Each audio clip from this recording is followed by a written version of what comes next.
पुराने समय की बात है। एक छोटा सा गांव था हेमराग। वहाँ के लोग सीधे साधे थे और प्रकृति की पूजा करते थे।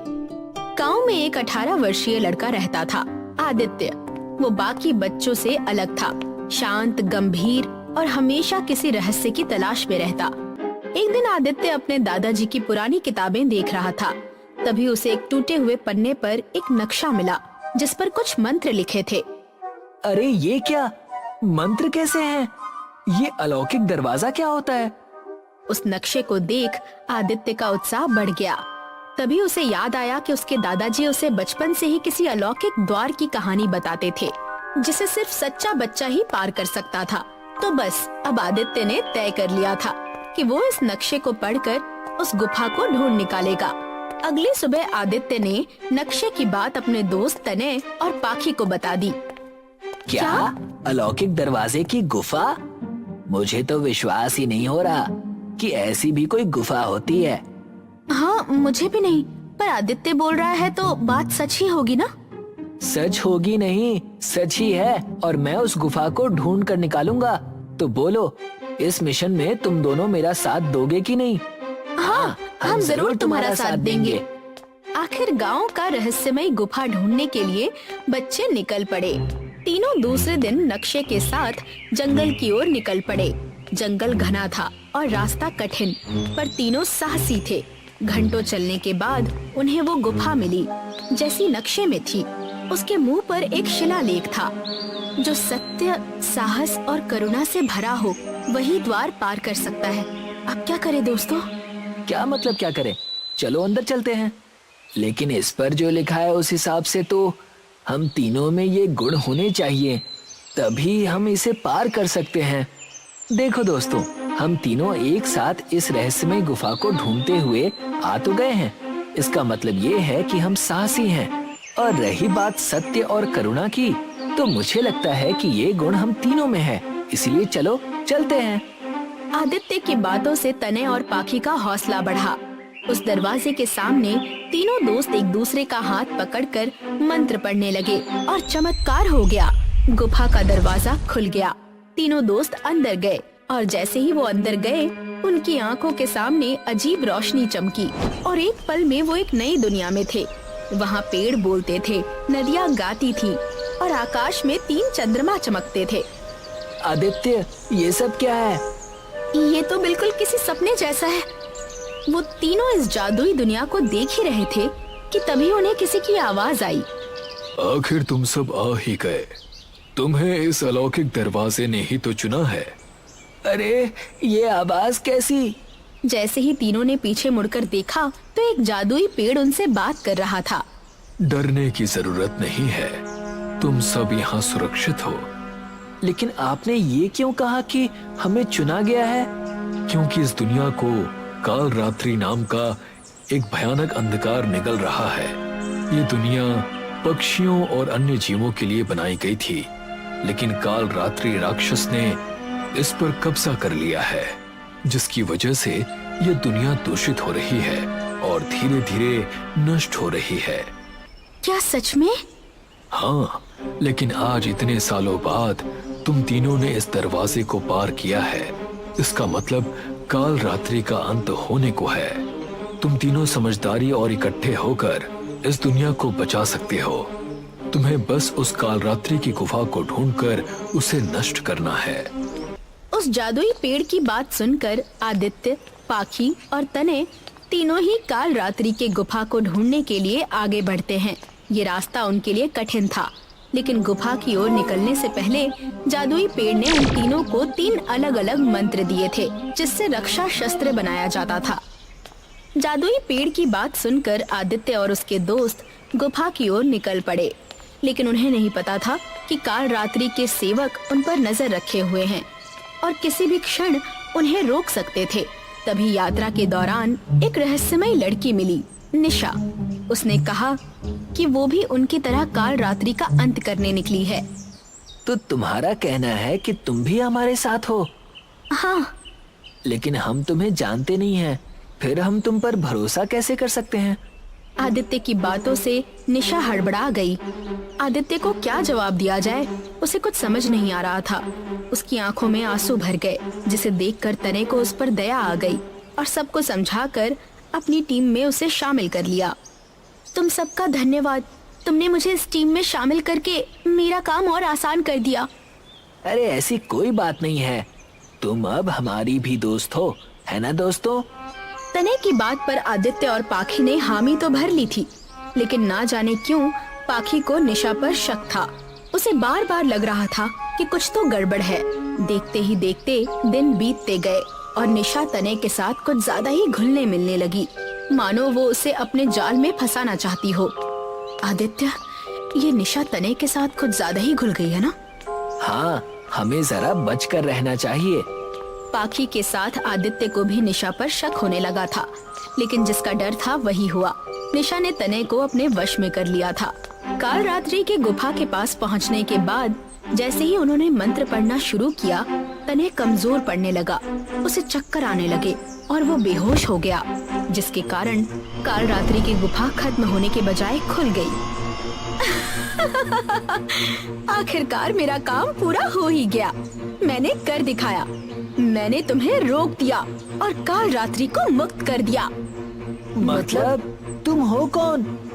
काल रात्रि की सेविका हूँ, जो यहाँ तुम्हें रोकने आई थी। निशा की बात सुनकर सब दंग रह गए। उन्हें कुछ समझ नहीं आ रहा था कि क्या करें। अब अंधकार चारों ओर फैल चुका था। निशा वहाँ से भाग निकली थी। आदित्य, तने और पाखी को विश्वासघात से ठेस पहुँची थी, पर उन्होंने हार नहीं मानी। दोस्तों, अब हम क्या करेंगे? काल रात्रि का अंधकार तो फैल चुका है। दोस्तों, घबराने की जरूरत नहीं है। चलो फिर से मंत्र पढ़ना शुरू करते हैं। हम अभी भी जीत सकते हैं। हाँ, तुम सही कह रहे हो। आदित्य की बातों से सबका हौसला बढ़ गया। तीनों ने आंखें बंद करके फिर से मंत्र पढ़ना शुरू किया। अचानक हवाएं तेज होने लगी। आसमान से एक रोशनी आदित्य, पाखी और तने पर पड़ी। जैसे उन्होंने आंखें खोली तो देखा आदित्य के हाथ में एक दिव्य रक्षा शस्त्र था, और उस शस्त्र को पाते ही आदित्य ने उसे अपनी जी जान लगाकर काल रात्रि के गुफा पर फेंक दिया, जिसका अंजाम ये हुआ कि काल रात्रि की गुफा टूटकर बिखर गई। उसकी छाया मिट गई। हम जीत गए दोस्तों। तीन दोस्त मिलकर अपनी जीत मना रहे थे। तभी वो जादुई पेड़ फिर से प्रकट होकर बोलता है, शाबाश बच्चों, तुमने ये सिद्ध कर दिया कि सच्चे हृदय और एकता से हर अंधकार को मिटाया जा सकता है। वृक्ष देवता की बात सुनकर तीनों खुश हुए। आखिर आदित्य, तने और पाखी वृक्ष देवता का आशीर्वाद लेकर हिमराग गांव लौट आए। गर्मियों की दोपहर में गांव के चौराहे पर कुछ किसान बैठे हुए थे। उन सब के चेहरे पर चिंता और थकान झलक रही थी। जमींदार के गुंडे गांव में घूम रहे थे। अशोक एक कोने में अपनी पत्नी लीला से बातें कर रहा होता है। लीला, ये भैरव सिंह हमारी जान तक ले लेगा। जमीन छीनकर वो क्या करेगा? जब खेतों में कुछ उगेगा ही नहीं तो उसका लालच किस काम का? अशोक, क्रोध से कुछ नहीं होगा। हमें अपनी जमीन बचाने के लिए कोई और तरीका ढूंढना होगा। कैसा तरीका लीला? बारिश नहीं हुई, फसल नहीं उगी, हमारी बंजर जमीन पर कुछ भी नहीं बचा। अब इस गांव में रहना मौत को बुलाने जैसा है। तभी गांव के मुखिया रामदास पास आते हैं। अशोक, तुम सही कह रहे हो। भैरव सिंह ने गांव को नर्क बना दिया है। लेकिन बेटा, अगर तुम जैसे लोग भी हार मान लोगे तो इस गांव का क्या होगा? मुखिया जी, मैं लड़ना चाहता हूँ, लेकिन कैसे? मेरे पास अब कुछ भी नहीं बचा। तुम्हारे पास तुम्हारी मेहनत और हिम्मत है अशोक, ये मत भूलो। अशोक चुप हो जाता है, लेकिन उसकी आंखों में सवाल और गुस्सा साफ दिखाई देता है। अगले दिन अशोक थका हुआ जंगल के किनारे बैठा था। उसके चेहरे पर चिंता की लकीरें थी। अचानक उसे पेड़ों के पीछे से किसी के चलने की आवाज आती है। एक बूढ़ा व्यक्ति लकड़ी का सहारा लिए धीरे धीरे अशोक के पास आता है। क्या सोच रहे हो बेटा? आप कौन हैं और इस वीरान सी जगह में क्या कर रहे हैं? मैं एक मुसाफिर हूँ, लेकिन तुमसे ज्यादा खोया हुआ नहीं हूँ। लगता है तुमने जिंदगी से हार मान ली है। हारता वही है जिसके पास कुछ बचा ना हो। मेरी जमीन बंजर है, मेरा परिवार भूखा है और जमींदार मेरा सब कुछ छीनने पर तुला है। अब हार ही एकमात्र रास्ता है। हारने वाला नहीं, लड़ने वाला दुनिया बदलता है। तुम किसान हो और किसान के हाथ में धरती को बदलने की ताकत है।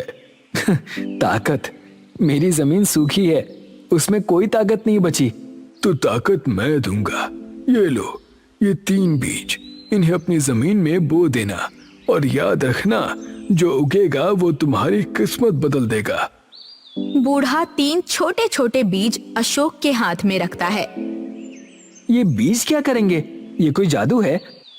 जादू और मेहनत में फर्क तुम्हें जल्दी ही समझ में आएगा, लेकिन याद रखना, जो चमकेगा उसे संभाल पाना आसान नहीं होगा।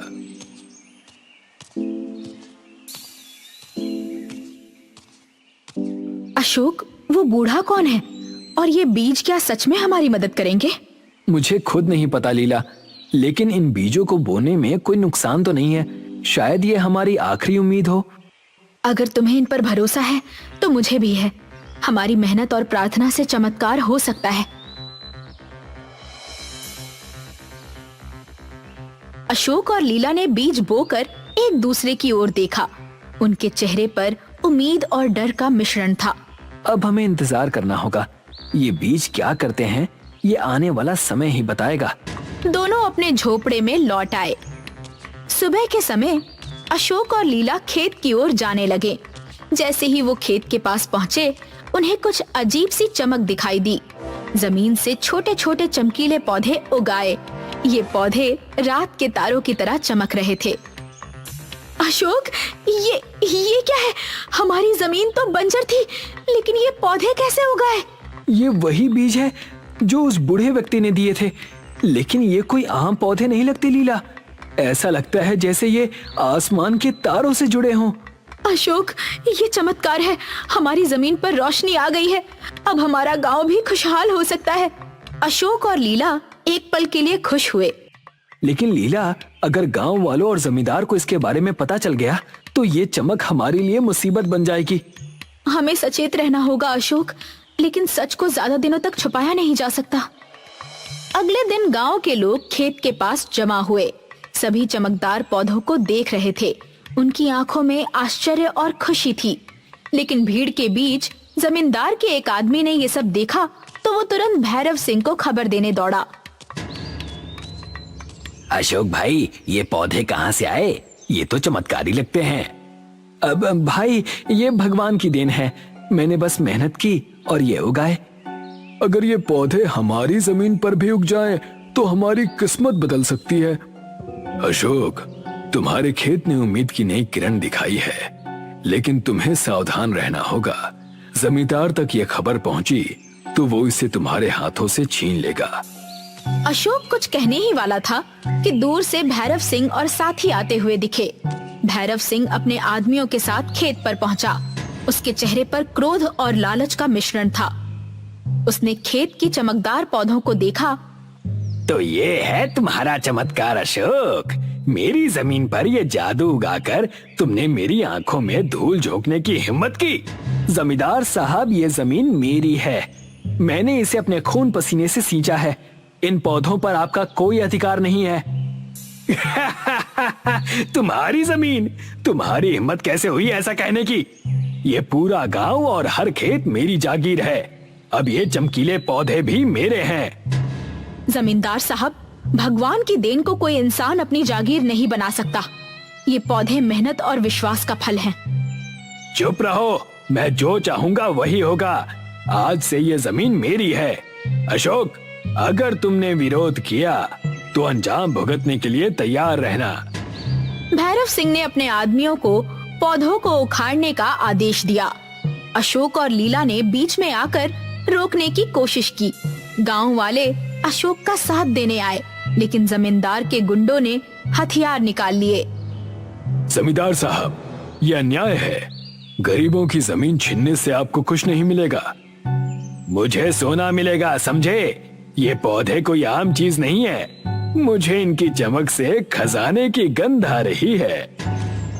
जमींदार ने आदमियों को पौधे उखाड़ने के लिए छोड़ दिया और वहाँ से चला गया। अशोक और लीला चिंतित हो गए।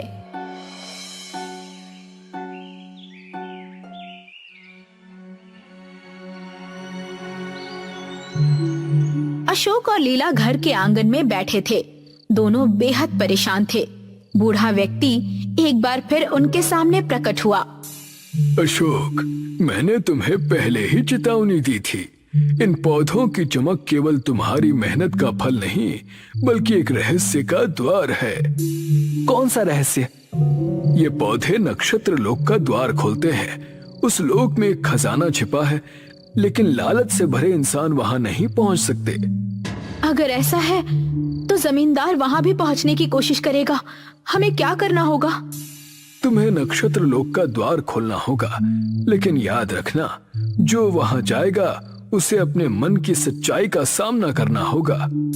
अशोक और लीला ने एक दूसरे की ओर देखा। उनके चेहरे पर डर और हिम्मत दोनों ही झलक रहे थे। वो जानते थे कि अब उन्हें जमींदार से टकराना ही होगा।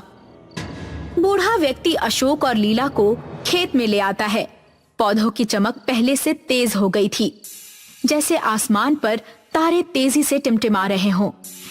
अशोक, समय आ गया है। इन पौधों की चमक नक्षत्र लोक का द्वार खोल रही है। तुम दोनों को वहां जाना होगा, लेकिन याद रखना, खजाने तक पहुंचना आसान नहीं होगा। लालच और भय तुम्हारे सबसे बड़े दुश्मन बनेंगे। अगर इससे हमारे गांव की बंजर जमीन को जीवन मिल सकता है, तो हम इस परीक्षा के लिए तैयार हैं। हमने अपनी मेहनत और सच्चाई से यहाँ तक का सफर तय किया है। अब हम पीछे नहीं हटेंगे। बूढ़े व्यक्ति ने मंत्र पढ़ा। पौधों की चमक बढ़ गई और एक तेज रोशनी के साथ जमीन फटने लगी। एक जादुई द्वार प्रकट हुआ। अशोक और लीला ने धीरे धीरे उसमें प्रवेश किया। अशोक और लीला ने नक्षत्र लोक में प्रवेश किया। वो जगह जादुई थी। हर तरफ सितारों की चमक और स्वर्णिम वृक्ष। बीच में एक झील थी, जिसके पानी से हल्की रोशनी निकल रही थी। झील के पास एक रक्षक खड़ा था। उसका आकार विशाल और चमकदार था। कौन हो तुम और यहाँ क्यों आए हो? मैं अशोक हूँ, एक किसान। मैं यहाँ अमृत जल लेने आया हूँ, ताकि हमारी बंजर जमीन को उपजाऊ बना सकूं और गांव वालों की भूख मिटा सकूं। अमृत जल केवल उसे मिलेगा जो निस्वार्थ और सत्यनिष्ठ होगा। ये जल लालचियों को नष्ट कर देता है। क्या तुम्हारा दिल सच्चा है? हमने अपनी मेहनत से इन पौधों को उगाया है। हमारा उद्देश्य केवल अपने गांव को बचाना है। रक्षक मुस्कुराता है, लेकिन तभी नक्षत्र लोक में तेज आवाज गूंजी। भैरव सिंह और उसके आदमियों ने जादुई द्वार के जरिए प्रवेश किया। तो यही है वो खजाना। अशोक, तुम मूर्ख हो। ये खजाना अब मेरा है। इसे मैं सोने और धन में बदल दूंगा। अमृत जल लालचियों के लिए नहीं है। अगर तुम इसे छूओगे तो ये तुम्हारा विनाश कर देगा। कोई मुझे नहीं रोक सकता। मैं अपनी ताकत से इसे हासिल कर लूंगा। भैरव सिंह झील की ओर बढ़ा। जैसे ही उसने अमृत जल को छुआ, झील का पानी आग की लपटों में बदल गया। भैरव सिंह और उसके आदमी चीखते हुए नष्ट हो गए। अशोक और लीला ने भयभीत होकर सब कुछ देखा। देख लिया, लालच का यही अंजाम होता है। हमने देखा और समझा भी, लेकिन हमारा उद्देश्य केवल अपने गांव की भलाई है। क्या हमें अमृत जल मिलेगा? तुमने अपनी सच्चाई और निस्वार्थता से इसे पाने का अधिकार अर्जित किया है। ये लो। रक्षक अशोक को एक सुनहरी मटकी में अमृत जल देता है। अशोक और लीला वापस गांव लौट आए। उन्होंने अमृत जल अपनी जमीन पर छिड़का। देखते ही देखते बंजर जमीन पर हरियाली फैलने लगी। खेतों में फसलें उगने लगी। गांव के लोग खुशी से झूम उठे। अशोक, तुमने हमारी उम्मीद को सच कर दिखाया। अब ये गांव फिर से समृद्ध होगा। ये हमारी मेहनत और सच्चाई का फल है। हमें तो बस अपनी ताकत पर भरोसा करना था और ये भी समझना था कि लालच से कुछ नहीं मिलता, लेकिन निस्वार्थता हमेशा रंग लाती है। गांव के लोगों ने अशोक और लीला को धन्यवाद कहा। गांव में हर कोई खुश था। अशोक और लीला खेत के पास थे। बूढ़ा व्यक्ति एक बार फिर उनके सामने प्रकट हुआ। कौन है बाबा, और आपने हमारी मदद क्यों की? अशोक, मैं नक्षत्र लोक का रक्षक हूँ। सदियों से मैं धरती पर भ्रमण करता हूँ और उन लोगों की तलाश करता हूँ जो सच्चाई और निस्वार्थता के साथ अपनी जमीन और जीवन को संवारने का सपना देखते हैं। लेकिन हमें क्यों चुना? क्योंकि मैंने तुम्हारी मेहनत और सच्चाई को देखा था। तुम्हारे जैसे लोग ही अमृत और नक्षत्र लोक की शक्ति का सही उपयोग कर सकते हैं।